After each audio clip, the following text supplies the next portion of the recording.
Assalamualaikum warahmatullahi wabarakatuh. A'udzubillahi minasyaitonirrajim. Bismillahirrahmanirrahim. Alhamdulillahirabbil alamin wa bihi nasta'inu ala umuri dunya waddin.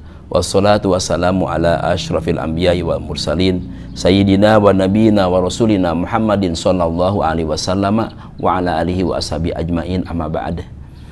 Allahumma aftah masami qalbi li zikrika warzuqni ta'ataka wa ta'ata rasulika wa amalan bi kitabika. Allahumma agnini bil ilmi wa zayyinni bil hilmi wa akrimni bit taqwa wa jamilni bil afiyah birahmatika ya arhamar rahimin.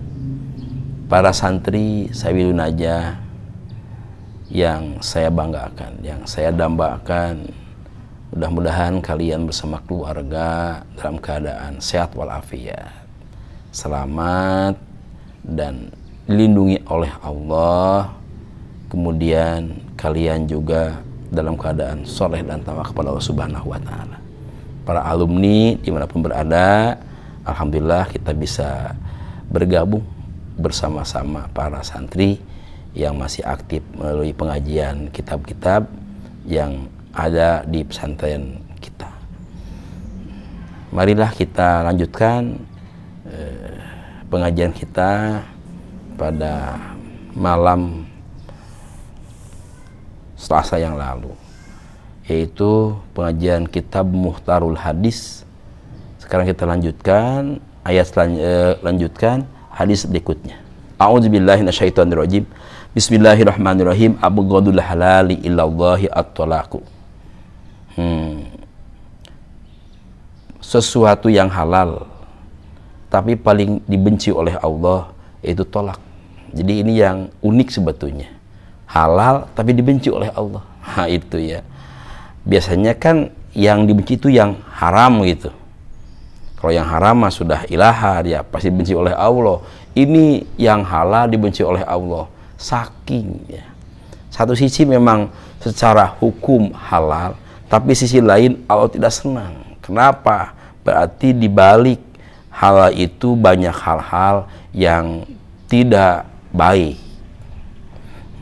Kalau tolak jelas ini kan masalahnya ya sesuatu yang sudah terikat secara kuat oleh syariat dan merupakan suatu sunnah dari Rasul, kemudian diputuskan ya.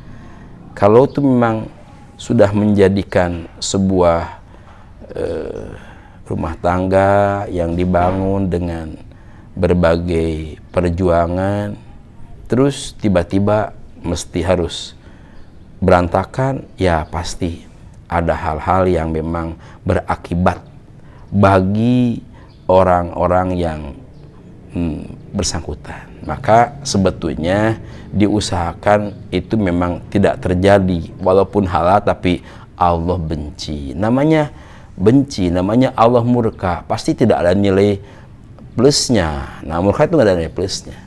Kalau senang itu plus semua, tapi kalau murka mungkin itu sebaliknya. Maka dengan demikian, nah, para santri yang belum kawin pan ini, para alumni yang sudah pada nikah, maka pertahankanlah perkawinan kita. Sebagaimanapun juga itu adalah sebuah perjuangan dalam rangka pengabdian, mengabdi kepada Allah dan menjalankan sunnah Rasulullah SAW. Kita bercermin aja kalau ada masalah itu, bercermin saja kepada contoh-contoh yang ada dalam hadis, juga para ulama berikan contoh yang baik supaya kita bisa menjadikan rumah tangga yang mawaddah warahmah, sakinah yang penuh berkah ya. Para alumni nih ya, terutama sudah nikah-nikah nih. Kemudian hadis berikutnya,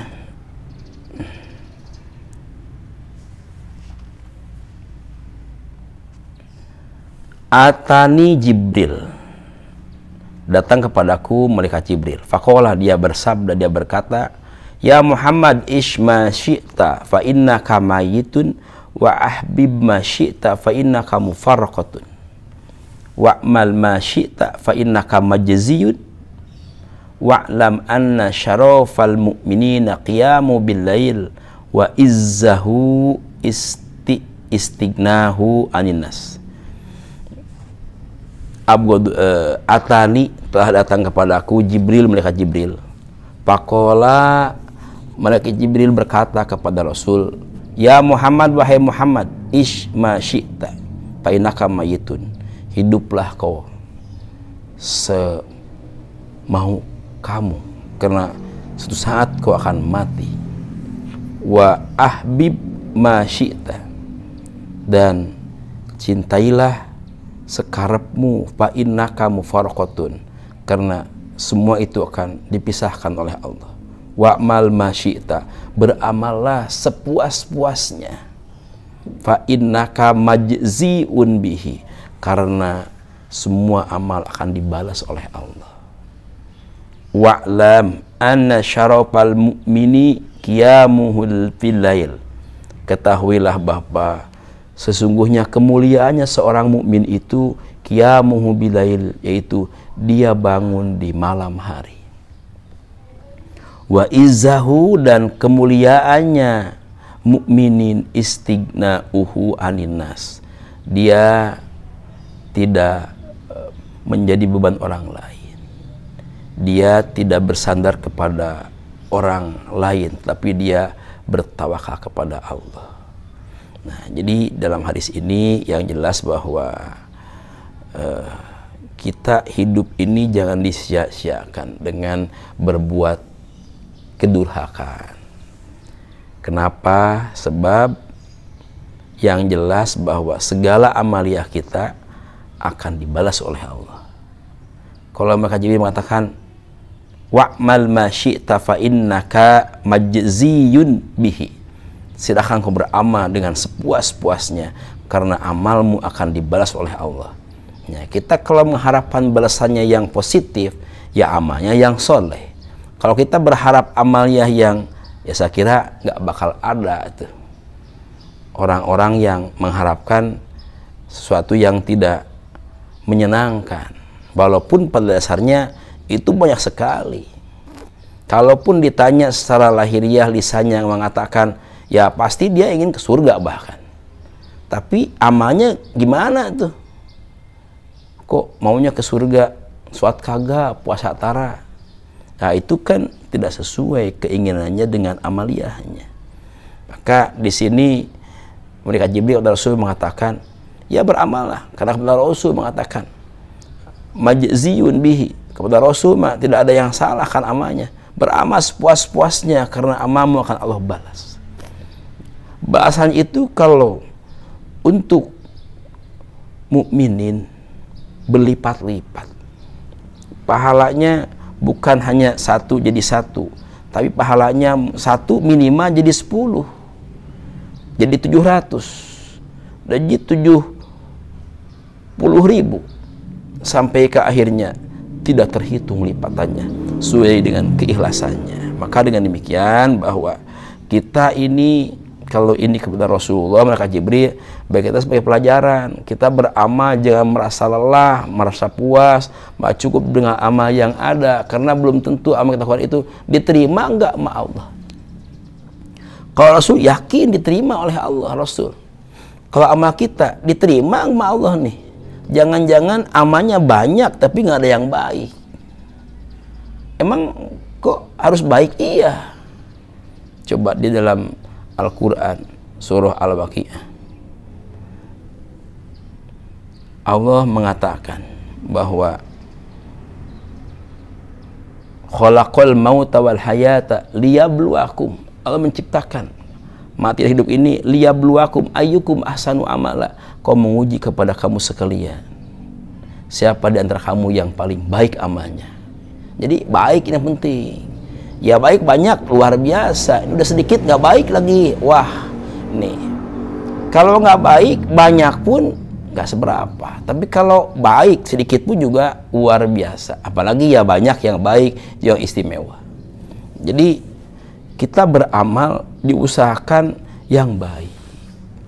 Bagaimana supaya bisa amalnya baik? Ya harus mencari tahu mana amal yang baik nih. bagaimana cara beramal yang baik sehingga kita amalnya diterima oleh Allah, dipilih oleh Allah karena amalnya baik. Ada banyak tata cara untuk kita bisa beramal dengan amal yang baik. Kemudian setelah amal baik dijaga oleh kita hama-hamanya. Yang khawatir justru amalnya baik tapi nggak dijaga hamanya, lantas amalnya rusak habis. Nanti tahu lagi kita amal apa saja yang bisa merusak amal soleh kita, perbuatan apa saja yang bisa merusak baik kita. Ini kita harus paham benar supaya kita tidak merugi. Andai kan kita beramalnya soleh sekalipun, baik bahkan hamanya nggak dijaga sama kita, yang soleh pun, yang baik pun, amal kita bisa musnah, bisa hilang. Nggak ada perilaku kita yang memang bisa merusak amal kita. Dari itu harus paham itu, seperti para santri harus tahu itu. Coba santri yang tahu apa amal-amalan perbuatan bisa menghabiskan amal kita, apa tuh? Ayo. Hasud.